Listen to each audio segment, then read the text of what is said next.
Let's get reaction to the president's speech. Joining us now, the chairman of the House Foreign Affairs Committee, Republican Congressman Ed Royce of California. Mr. Chairman, thanks for joining us. I'm sure you listened carefully to the president today. What did you think? Well, from my standpoint, I think the 9/11 Commission was right. That was a bipartisan commission. I think what we want to do is go with their recommendation, Islamist terrorism. But regardless of what we call it, what's really missing here is a strategy that is going to defeat ISIS on the ground, right? And so as long as that is not happening, as long as there isn't visible evidence of ISIS being rolled back and defeated, I think we've got a problem in terms of recruitment. That's what's really recruiting terrorists right now, and that's where our failing is right now. Would it make, really, practically speaking, on the ground in this war against ISIS, any real difference if the president's rhetoric, his language changed, and he spoke openly of Islamic radicalism or extremism? From my standpoint, this is not the big issue. The big issue is the fact that we do not have a strategy that has been effective. You and I talked, there were about 9 months that went when ISIS was on the march on the open desert where we could have hit them with airstrikes, and we did not. Now as we begin to hit them, our spotters are not forward deployed, as are the British and as are the Canadians, and as a result, it's very hard for us to get airstrikes in on them. At the same time, we haven't armed the Kurds. We have not given the Jordanians the weapons their king says he needs.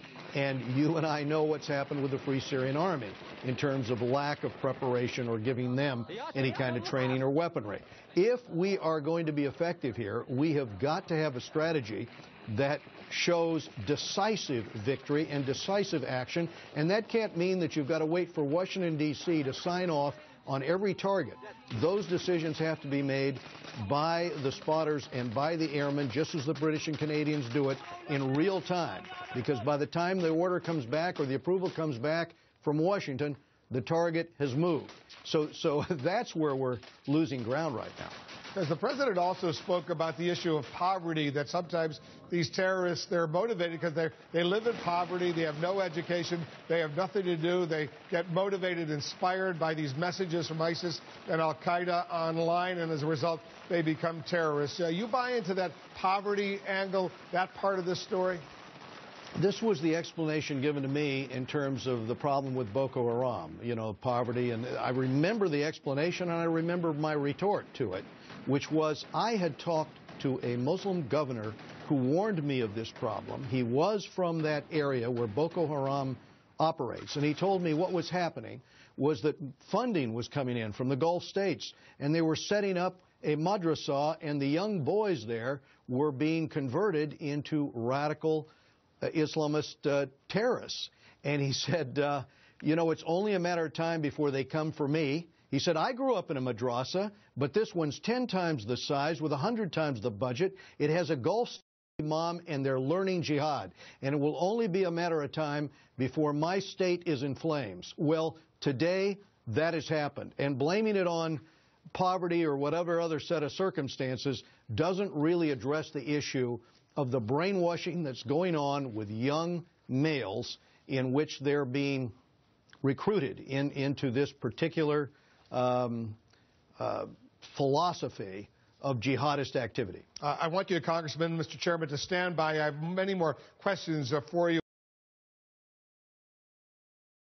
Let's get back to the chairman of the House Foreign Affairs Committee, Congressman Ed Royce. Congressman, what do you know about these claims that the eyewitness accounts, if you will, that 45 Iraqi soldiers and tribesmen were burned by ISIS?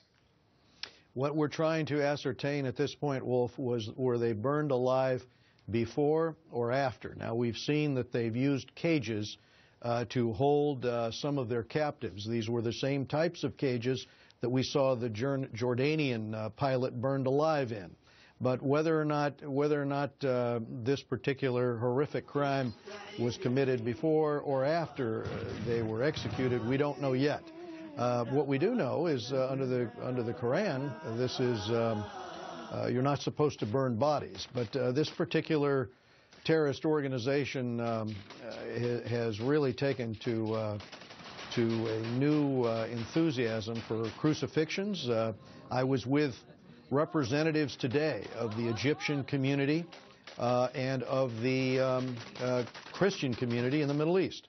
And they were sharing with me the various horrendous ways in which Christians have been slaughtered by ISIS. So I would not put anything past them.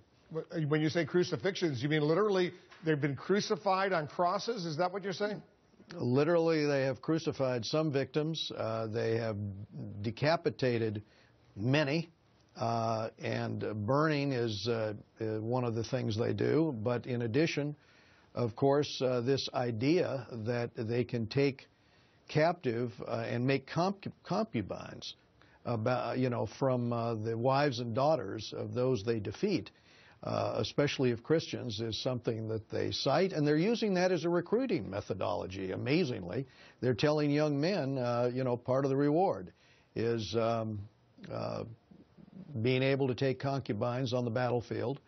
It is amazing how many psychopaths they can recruit, but of course the SS recruited a lot of psychopaths out of Germany during the war. So I guess we shouldn't be that surprised that with the internet they can find human beings that respond to these incentives, but it is truly appalling. But I just want to clear this up. The crucifying of these Egyptian Christians, that was taking Middle East Christians. Not necessarily Egyptian Christians, but other Christians not Egyptian. In the Middle East. What countries were they crucified in, do you know? The case that I heard of was in Iraq, but I'm hearing this from Christians from the Middle East who are giving me examples.